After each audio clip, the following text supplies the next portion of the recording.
Friends, ఒక అమ్మాయిని ప్రేమించాలి, ఒక అమ్మాయితో లవ్ సక్సెస్ కావాలి, ఒక అమ్మాయికి దగ్గర కావాలి, అమ్మాయి ప్రేమను పొందాలి, స్నేహం చేయాలి అంటే ఏం చేయాలి అంటే ఇప్పుడు తెలుసుకుందాం. మామూలుగా ఒక అమ్మాయికి దగ్గర కావాలంటే, ఒక అమ్మాయి మనసు దోచుకోవాలంటే మీరు మీ కుటుంబ సభ్యులకు ఎలా అయితే దగ్గర అవుతారో అంత చక్కగా దగ్గర కావాలి. అలాంటి రిలేషన్ ఉండాలి. ఇప్పుడు మన ఇంట్లో వాళ్ళు ఉన్నారు, మనం ఎంత ప్రేమిస్తాం, ఎంత ఇష్టపడతాం, మన వాళ్ళ కోసం ఎంత బాధపడతాం, మన వాళ్ళు దూరం అయితే మనం ఎంత మిస్ అయిపోతాం తెలుసు కదా. అలాంటి అనుబంధం అనేది మీరు అమ్మాయితో పెంచుకోవాలి. చాలామంది అమ్మాయిలతో ఎలా పెంచుకుంటారంటే జస్ట్ శారీరకంగా, రొమాంటిక్గా, శృంగారభరితంగా దగ్గరవుతూ ఇదే ప్రేమ అనుకుంటారు. కానీ ఇది కాదండి.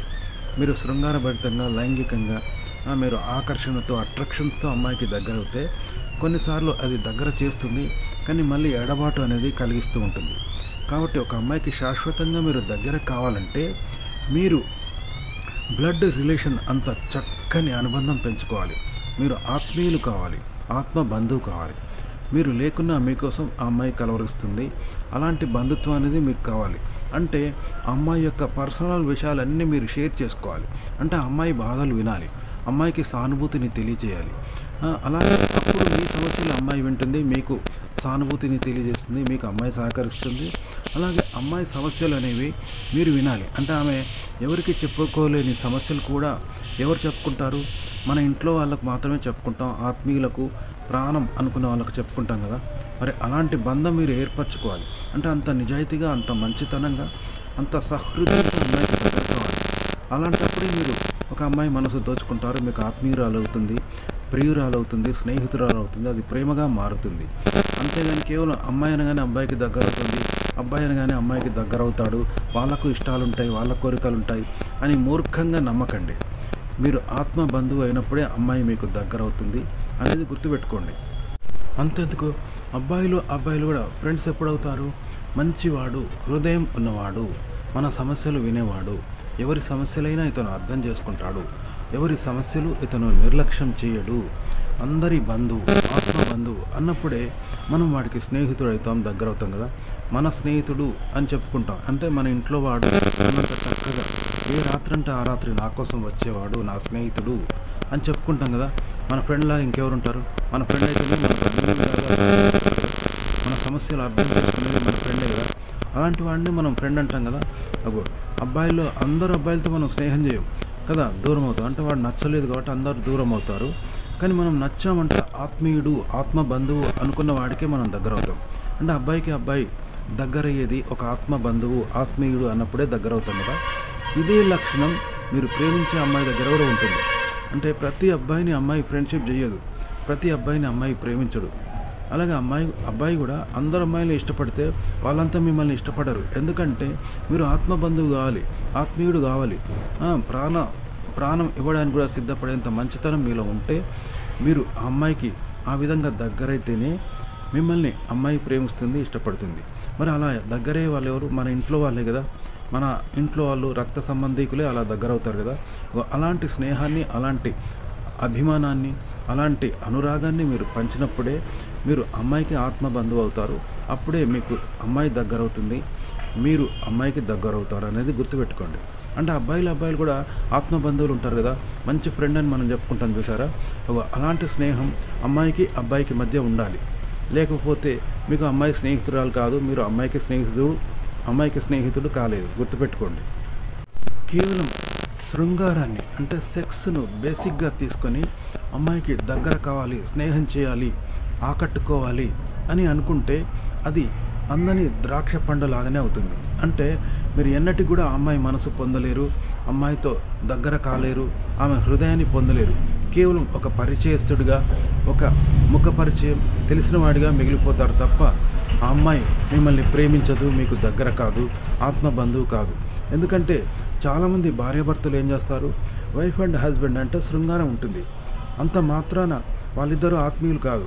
ఎందుకంటే 100 ఏళ్ళు వాళ్ళు కాపురం చేసినా కూడా భర్త భార్య అనే ఒక అనుబంధం ఉంటుంది తప్ప ఆత్మీయులు కాలేరు. అంటే ఒకరి కోసం ఒకరు పరితపించే విధంగా వాళ్ళ మధ్య ప్రేమ ఉండాలంటే అతనిలో హృదయం ఉండాలి, ఆమెలో హృదయం ఉండాలి. ఆమె సమస్యలు అతను వినాలి, అతని సమస్యలు ఆమెకు చెప్పుకోవాలి, ఆమె సమస్యలు అతను వినాలి. అంటే ఆత్మ బంధువులు కావాలి. మరి ఆత్మ బంధువులు ఎవరవుతారంటే రక్త సంబంధికులు అవుతారు. అలాగే హృదయం ఉన్నవాడు రక్త సంబంధికుల మధ్య ఉన్నంత అనుబంధం పెంచుకోగలుగుతాడు. కాబట్టి భార్యాభర్తల మధ్య కూడా శృంగారం ఉంటుంది కానీ ప్రేమ ఉండదు, అభిమానాలు ఉండవు, ఆప్యాయతలు ఉండవు. 100 ఏళ్ళు కాపురం చేసినా భార్యాభర్తలుగానే మిగిలిపోతూ ఉంటారు. కాబట్టి బ్లడ్ రిలేషన్ అంటే మీకు తెలుసు కదా, రక్త సంబంధికులు. అలాంటి ప్రేమ అనేది భార్యాభర్తల మధ్య కూడా ఉండదు. కాబట్టి ఒకరికొరు దగ్గర కావాలి. స్త్రీకి పురుషుడు, లేదా భార్యకు భర్త, లేదా boy friend, girl friend, lovers ఇలా కావాలంటే మీరు ఆత్మ బంధువులు కావాలి, ఆత్మీయులు కావాలి. ఈ జన్మనే కాదు, మరో జన్మ అంటూ ఉంటే కూడా ఇతనే నాకు భర్తగా రావాలి, ఇతనే నాకు బాయ్ ఫ్రెండ్గా రావాలి, ఇతనే నాకు లవర్గా రావాలి అంటే మీరు రక్త సంబంధికుల మధ్య ఉన్నంత అనుబంధం, అభిమానం పెంచుకోవాలి. అంటే అలాంటి ఒక స్వచ్ఛమైన నిజాయితీ కలిగిన త్యాగంతో కూడిన ప్రేమ కావాలి అన్నారా. ఇలా అయితేనే మీరు అమ్మాయికి ప్రియుడు అవుతారు, ఆమె మీకు ప్రియురాలు అవుతుంది. అంతేని కేవలం లవ్, రొమాన్స్ అంటూ ఆ విధంగా మీరు అమ్మాయికి దగ్గరయ్యి నేను ప్రియుడిని, అమ్మాయిని ప్రేమిస్తున్నాను అంటూ మీరు ఎంత ప్రేమను పెంచుకున్నా అమ్మాయి మనసు దోచుకోలేరు. కేవలం పరిచయస్తుడిగా ఒక అబ్బాయిగానే మిగిలిపోతారు. కాబట్టి మీరు శృంగారాన్ని, ఆకర్షణను పక్కన పెట్టి మీరు అమ్మాయికి హృదయం ఇవ్వండి. ఆమె హృదయాన్ని దోచుకోవాలంటే మీ హృదయం ఇవ్వండి. ఆమె సమస్యలు అర్థం చేసుకోండి. ఒక తండ్రిగా, ఒక తమ్ముడిగా, కుటుంబ సభ్యుల్లాగా మన కుటుంబ సభ్యులు ఎంత ప్రేమగా ఉంటామో అంత ప్రేమ మీరు అమ్మాయితో పంచుకోవాలి. అలా అయితేనే మీరు ఆమెకు ఆత్మ బంధువుడు అవుతారు. అప్పుడు ఆ బంధం అనేది ఎన్ని జన్మలు గడిచినా కూడా మిమ్మల్ని కోరుకునేలాగా చేస్తుంది. అంటే 1,000,000 జన్మలకైనా మిమ్మల్ని కోరుకుంటుంది. గుర్తుపెట్టుకోండి. ఒక అమ్మాయి మనసు గెలుచుకోవడం అంటే, ఒక అమ్మాయి మనసు దోచుకోవడం, ఆమెకు మానసికంగా ఆత్మీయుడు కావడం అంటే ఏంటంటే, ఇప్పుడు ఓట్లు ఉన్నాయి కదా, ఎన్నికల్లో ఎంతోమంది పోటీ చేస్తారు.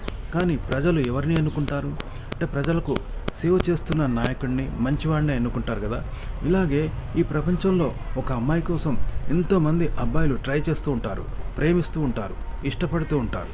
కానీ ఆ అమ్మాయి మాత్రం ఒక మంచి హృదయం ఉన్నవాడిని, మనసున్నవాడిని, మంచివాడిని, దేవుడు లాంటి మనిషిని మాత్రమే ఆ అమ్మాయి దగ్గరవుతుంది, ఇష్టపడుతుంది.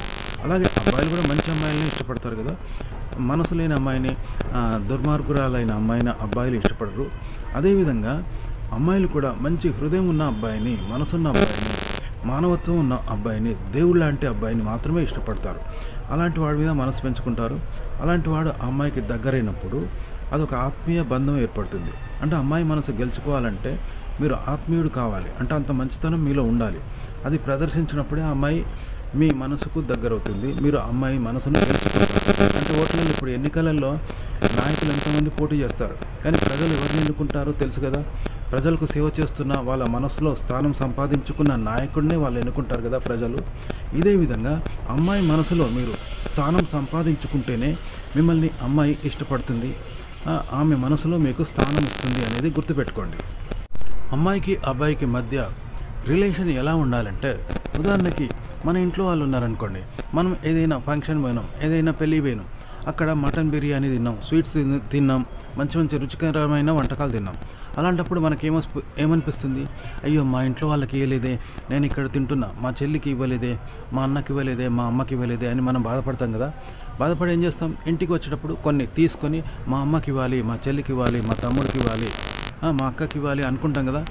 ఆత్మీయత అంటే ప్రాణం కొట్లాడుతుంది. అంటే వాళ్ళు చూడకపోయినా, మనం ఇక్కడ తింటున్నాం అనేది వాళ్ళు చూడకపోయినా మనకు వాళ్ళ కోసం ప్రాణం కొట్లాడుతుంది కదా. ఇదే బంధం అనేది ఒక ప్రేయసికి, ప్రియుడికి ఉండాలి. అంటే మీరు ఎక్కడ ఉన్నా సరే మీకోసం ఆ అమ్మాయి తపిస్తూ ఉండాలి. తను సంతోషంగా ఉన్నప్పుడు ఆ సంతోషాన్ని మీరు పొందలేదే, మీకు కూడా అందివ్వాలి అనే అంత ప్రాణం ఆ అమ్మాయికి కొట్లాడుకోవాలి. ఇలాంటి ఆత్మీయత, అనుబంధం అనేది మీరు అమ్మాయి దగ్గర పెంచుకోవాలి. ఉదాహరణకు భార్యాభర్తలు ఉంటారు, కానీ అది ఒక ఒప్పందం అన్నమాట. ఇద్దరి మధ్య జస్ట్ రిలేషన్ ఉంటుంది, సెక్సువల్గా, శృంగారపరంగా దగ్గరవుతూ ఉంటారు, ఇద్దరు వ్యక్తులుగా దగ్గరవుతారు. అదొక బంధం, అదొక ఒప్పందం. కట్నం తీసుకుని అబ్బాయి అమ్మాయిని పెళ్లి చేసుకుంటాడు, జీవితకాలం వాడు పెంచి పోషిస్తాడు, సాస్తాడు. ఈ విధంగా ఒక ఒప్పందమే, కానీ అందులో ఆత్మీయత, అనుబంధం అనేది ఉండదు. ఒకరి కోసం ఒకరు తనలాడడం అనేది ఉండదు. అదే ఇప్పుడు మన ఇంట్లో వాళ్ళ కోసం మనం తనలాడతాం కదా. మన ఇంట్లో వాళ్ళు ఎక్కడున్నా క్షేమంగా ఉండాలని కోరుకుంటాం కదా. మీరు ప్రేమించిన అమ్మాయి కూడా మీరు ఎక్కడున్నా బాగుండాలి అని తను పరితపించాలి, మీ మంచి కోరుకోవాలి. అంటే మీరు కూడా ఆమె మంచిని కోరుకోవాలి, ఆమె మంచిగా ఉండాలి. మీరు ఏమైనా పర్లేదు, తను అంటే మీరు ఇష్టపడ్డ అమ్మాయి బాగుండాలి తను బాగుంటే చాలు, నేను ఏమైనా పర్లేదు అనేంత మంచి హృదయం మీకుంటే ఆ అమ్మాయి మిమ్మల్ని ఇష్టపడుతుంది, మీకు ఆత్మీయురాలు అవుతుంది, మీకు దగ్గరవుతుంది, మీ మనసులో స్థానం సంపాదించుకుంటుంది, ఆమె మనసులో మీకు స్థానం ఇస్తుంది. ఇగో ఇలాంటి రిలేషన్ ఉండాలి. లేకపోతే మీరు కేవలం పరిచయస్తుడిగా ప్రేమికుడిగా మాత్రమే మిగిలిపోతారు తప్ప ఆత్మ బంధువు కాలేరు అనేది గుర్తుపెట్టుకోండి. ఒక అమ్మాయి మనసు దోచుకోవాలంటే మీరు ఆత్మబంధువు కావాలి, ఆత్మీయుడు కావాలి. అంటే బ్లడ్ రిలేషన్, అంత దగ్గరి రిలేషన్ ఆమెతో ఉండాలి. అంటే మీరు అంత మంచి మనసుతో ఆమెకు, హృదయంతో ఆమెకు దగ్గర కావాలి, త్యాగం చేయాలి, ఆమె మంచిని కోరుకోవాలి. అలాంటప్పుడే అమ్మాయి మనసులో మీరు స్థానం సంపాదిస్తారు. మాలా చెప్తూ ఉంటారు కదా, నేను వాడికి లొంగిపోయాను, అతనికి నేను లొంగిపోయాను అని ఆడవాళ్ళు చెప్తూ ఉంటారు. అంటే వాళ్ళు ఇష్టపడ్డ వ్యక్తికి, మనసు పడ్డ వ్యక్తికి వాళ్ళు లొంగిపోతారు. అంటే తనను తాను స్త్రీ అర్పించుకుంటుంది, తన మీద వాడికి హక్కు ఇస్తుంది. మరి అది ఎలా లొంగిపోతుంది ఆ సమయంలో? స్త్రీ అంటే పురుషుడు ఆమెకు లొంగిపోయినప్పుడే స్త్రీ వాడికి లొంగిపోతుంది. అంతేగాని పురుషుడు లొంగిపోకుండా స్త్రీని లొంగ తీసుకోలేడు. చాలామందికి తెలియదు, స్త్రీ మాత్రమే పురుషుడికి లొంగిపోతుంది అనుకుంటారు. అంటే తను ఇష్టపడ్డ వ్యక్తిని, తను కోరుకున్న వ్యక్తికి స్త్రీ లొంగిపోతుంది. అంటే పురుషుడు ఆమెకు లొంగిపోతేనే స్త్రీ వాడికి లొంగిపోతుంది. అంతేగాని పురుషుడు ఆధిపత్యం చేస్తూ గర్వపడుతూ ఆమెను లొంగ తీసుకోవడం, లేదా తను ఆధిపత్యం చేయడం, తను అధిపతిగా ఉంటే స్త్రీ వాడికి లొంగిపోదు. కాబట్టి ఒక వ్యక్తికి స్త్రీ లొంగిపోయిందంటే కేవలం శరీరాన్ని చూసి లొంగిపోదు, వ్యక్తిగా అతను ఆమెకు లొంగిపోయినప్పుడే అతనికి ఆమె లొంగిపోతుంది. కాబట్టి పురుషుడు గర్వము అహంకారంతో ఉండి కేవలం ఆమె మాత్రమే లొంగిపోవాలంటే నడవదు, పురుషుడుగా ఆమెకు లొంగిపోవాలి. ఓకే, స్త్రీ ఎలా అయితే పురుషుడికి లొంగిపోతుందో, పురుషుడికి సరెండర్ అవుతుందో, తన మీద హక్కు అధికారం, తన జీవితం మీద, తన మీద, తన శరీరం మీద స్త్రీ ఎలా అయితే అధికారం ఇస్తుందో, అదేవిధంగా పురుషుడుగా ఆమెకు తన మీద, తన జీవితం మీద, తన శరీరం మీద, తన సర్వస్వం మీద స్త్రీకి హక్కు ఇవ్వాలి. అంటే పురుషుడు కూడా ఆమెకు లొంగిపోవాలి. అలాంటి సమయంలోనే స్త్రీ వాడికి లొంగిపోతుంది అనేది గుర్తుపెట్టుకోండి. అంటే అలాంటి వ్యక్తిని ఇష్టపడుతుంది, దగ్గర అవుతుంది అనేది గుర్తుపెట్టుకోండి. మామూలుగా ఒక స్త్రీ పురుషుడిని పేరు పెట్టి పిలుస్తుంది అంటే అతనికి దగ్గర అవుతుంది, అంటే సొంతవాడిగా భావిస్తుంది, తను వాడికి సొంతం అవుతుంది. అలాంటప్పుడే ఆ పురుషుడిని అమ్మాయి పేరు పెట్టి పిలుస్తుంది. అయితే ఒక అమ్మాయి అబ్బాయిని అన్న అంటుంది, అంటే తన వయసు వాడే అతను కూడా, అయినా కూడా అతన్ని అన్న అంటుంది, లేదా గారు మీరు అంటుంది. అంటే వాడు ఆమెకు లొంగిపోలేదు, ఆమెను లొంగ తీసుకోవాలని చూస్తున్నాడు, లేదా ఆమె మీద ఆధిపత్యం చేస్తున్నాడు, గర్వపడుతున్నాడు తప్ప ఆమెకు అతను లొంగిపోవడం లేదు. అలాంటి సమయంలో స్త్రీ అతన్ని అన్న అంటుంది, లేదా గారు అంటుంది, సార్ అంటుంది, మీరు అంటుంది. పురుషుడు ఆమెకు లొంగిపోయినప్పుడు, సర్వ హక్కులు ఆమెకు ఇచ్చినప్పుడు ఆమె కూడా అతనికి లొంగిపోతుంది. అలాంటప్పుడు అతన్ని ఆమె పేరు పెట్టి పిలుస్తుంది, రాజు, రమేష్ అని ఇలా పిలుస్తుంది. ఇది అమ్మాయి యొక్క ఆత్మీయతకు సంకేతం అన్నమాట. అంటే ఈ విధంగా అమ్మాయి కూడా అతనికి దగ్గర అవుతుంది, లొంగిపోతుంది. అయితే కొన్నిసార్లు తనకన్నా చిన్న వయసు అబ్బాయిలను కూడా ఆడవాళ్ళు ఏం చేస్తారంటే తమ్ముడు అంటారు, కావాలని తమ్ముడు అంటారు. ఇలా ఎందుకు అంటారంటే ఆ అబ్బాయి ఆమెకు లొంగిపోలేదు, ఆమెను చీట్ చేస్తున్నాడు అన్నప్పుడు, మోసగిస్తున్నాడు అన్నప్పుడు, ఒక అమ్మాయి అబ్బాయిని నమ్మనప్పుడు అతన్ని తమ్ముడు అంటుంది. అంటే తనకన్నా చిన్నవాడినప్పుడు ఆ అబ్బాయిని తమ్ముడు అంటుంది. అదే అబ్బాయి అమ్మాయికి లొంగిపోయినప్పుడు, ఆమెకు హృదయం ఇచ్చినప్పుడు, నమ్మకస్తుడు అయినప్పుడు, ఒక అబ్బాయిని అమ్మాయి మనస్ఫూర్తిగా కోరుకున్నప్పుడు, ఇష్టపడ్డప్పుడు ఆ అమ్మాయి తనను అక్క అని అనొద్దు అంటుంది. అంటే అబ్బాయి చిన్నోడైనా సరే నన్ను రాజు నువ్వు అక్క అనొద్దు అంటుంది, అని అతన్ని తమ్ముడు అనదు. అయితే కొందరు అమ్మాయిలు ఏం చేస్తారంటే, కొందరు అబ్బాయిలను కావాలనే తమ్ముడు అంటారు, అతను మాత్రం ఆ అమ్మాయిని పేరు పెట్టి పిలుస్తూ ఉంటాడు. అయినా సరే అమ్మాయి కావాలని బ్రదర్ లేదా తమ్ముడు అంటుంది. అంటే ఆ అమ్మాయికి ఆ అబ్బాయి నచ్చలేదు, అంటే వాని బిహేవింగ్ నచ్చలేదు, వాడు చీట్ చేస్తున్నాడు, అంటే ఆధిపత్యం చేస్తున్నాడు, లేదా ఆమెను లొంగ తీసుకుంటున్నాడు, దుర్మార్గుడు, మోసగాడు, నమ్మకస్తుడు కాదు అన్నప్పుడు ఆ అమ్మాయి తమ్ముడు అంటుంది, తనకన్నా చిన్నవాడైనా తమ్ముడు అంటుంది. ఒకవేళ అతను నమ్మకస్తుడు అని అతను నచ్చినప్పుడు, ఆమె హృదయంలో స్థానం పొందినప్పుడు ఆ అమ్మాయి ఏం చేస్తుందంటే తనకన్నా చిన్నవాడైనా సరే, ఎంత చిన్నవాడైనా అతన్ని పేరు పెట్టి పిలుస్తుంది, తనను అక్క అనొద్దు అని ఇండైరెక్ట్గా చెప్తుంది, కొన్నిసార్లు డైరెక్ట్గా చెప్తుంది, రాజు నువ్వు నన్ను అక్క అనొద్దు అంటుంది, చిన్నవాడైనా. గుర్తుపెట్టుకోండి. కాబట్టి అమ్మాయి మనసులో స్థానం సంపాదించాలంటే అబ్బాయి ఆమెకు లొంగిపోవాలి, అప్పుడే అతనికి ఆమె లొంగిపోతుంది. గుర్తుపెట్టుకోండి, ఒకరికొకరు లొంగిపోవాలి. అంతేగాని కేవలం అమ్మాయి మాత్రమే అబ్బాయికి లొంగిపోవడం ఉండదు, అబ్బాయి కూడా అమ్మాయికి లొంగిపోవాలి. అన్ని విధాలుగా అతను నమ్మకస్తుడు కావాలి, ఆమె హృదయంలో స్థానం సంపాదించాలి, అంటే ఆమెకు అనుకుగా ఉండాలి. ఎక్కడైతే తను ప్రమాదకారి కాదు, మోసగాడు కాదు అన్నప్పుడు, హృదయం ఉన్నవాడు అన్నప్పుడు ఆ అమ్మాయికి దగ్గర అవుతాడు. అప్పుడు ఆ అమ్మాయి అతన్ని పేరు పెట్టి పిలుస్తుంది. వరుసలు పెట్టదు, వాయి వరుసలు పెట్టదు, తమ్ముడు అన్న అన్నది. గుర్తుపెట్టుకోండి, అతను చిన్నవాడైనా తమ్ముడు అన్నది. మామూలుగా ఎవరైనా ఆడవాళ్ళు తమకన్నా చిన్నవాడు అయిన అబ్బాయిని ఏం చేస్తారు, పేరు పెట్టి పిలుస్తారు. రాజు అని, రమేష్, కిషోర్ ఇలా పిలుస్తూ ఉంటారు. అయినా కూడా ఒక స్త్రీ పురుషుణ్ణి తమ్ముడు అంటుంది కావాలని. అతను అక్క అనకపోయినా తమ్ముడు అంటూ ఉంది అంటే అతన్ని నమ్మలేదన్నట్టు. వీడు ప్రమాదకారి, అంటే వ్యక్తిగతంగా కావచ్చు, శారీరకంగా కావచ్చు, సామాజిక పరంగా కావచ్చు, మానసికంగా కావచ్చు, ఏ విధంగా నేను ఇతను నాకు భంగపాటు కలిగిస్తాడు, ఇతను మోసగిస్తాడు, ఇతని చేతిలో నేను ప్రమాదానికి గురవుతాను అనే భయం ఉన్నప్పుడు సెక్యూరిటీ కోసం అమ్మాయి అతన్ని తమ్ముడు తమ్ముడు అంటూ ఒక హద్దులో పెడుతుంది, తను హద్దులో ఉంటుంది అన్నమాట. అదే ఆ అబ్బాయిని పూర్తిగా నమ్మితే అతను మంచివాడు, ప్రమాదకారి కాదు అని తెలిసినప్పుడు, అతను హృదయం ఉన్నవాడు, మంచివాడు అని తెలిసినప్పుడు అబ్బాయి తనకన్నా చిన్నవాడైనా అతన్ని అమ్మాయి తమ్ముడు అనదు, తనకన్నా పెద్దవాడైనా అన్న అనదు, కేవలం పేరు పెట్టి పిలుస్తుంది. అంటే పేరు పెట్టి పిలవడం అనేది ఆత్మీయతకు సంకేతం, స్నేహానికి సంకేతం, మనసు ఇవ్వడానికి సంకేతం, ఇష్టపడడానికి సంకేతం. కాబట్టి మీకు అమ్మాయి దగ్గరైందని, ఒక అమ్మాయి దగ్గరైందంటే మిమ్మల్ని పేరు పెట్టి పిలుస్తుంది అంటే మీరు నమ్మకస్తులు, హృదయం ఉన్నవాడు, ఆ అమ్మాయికి మీరు లొంగిపోతుంది కాబట్టి ఆ అమ్మాయి మీకు లొంగిపోతుంది, మీకు దగ్గర అవుతుంది అని గుర్తుపెట్టుకోండి. కాబట్టి మీరు ఒక అమ్మాయిని ఇష్టపడాలంటే మీరు ఆమెకు లొంగిపోవాలి, లొంగిపోయినప్పుడు ఆమె మీకు లొంగిపోతుంది. మీరు ఆమెకు మనసు ఇవ్వాలి, ఇస్తే ఆమె మీకు మనసు ఇస్తుంది, ఆత్మీయురాలు అవుతుంది. అంటే మన కుటుంబ సభ్యులు మనకి ఎంత దగ్గర అవుతారో అంత దగ్గరగానే ఉంటుంది. ఇలా ఉన్నప్పుడు స్నేహం, ప్రేమ ఏర్పడుతుంది. అంతేగాని అమ్మాయి అపరిచితురాలుగా మీరు ఆమెకు అపరిచితుడిగా ఉంటూ మీరు ఎంత ఆకర్షణ, అందం, కోరికలు ఎన్ని ఉన్నా కూడా అమ్మాయి దగ్గర కాదు. మీరు ఆత్మీయుడు కావాలి, రక్త సంబంధికుల మధ్య ఉన్నంత అనుబంధం మీరు పెంచుకుంటేనే అమ్మాయి మీకు దగ్గర అవుతుంది అనేది గుర్తుపెట్టుకోండి. ఓకే ఫ్రెండ్స్, ఈ వీడియో నచ్చితే లైక్ చేయండి, కామెంట్ చేయండి, మా ఛానల్ని సబ్స్క్రైబ్ చేసుకోవడం మర్చిపోకండి. సెలవు, నమస్కారం.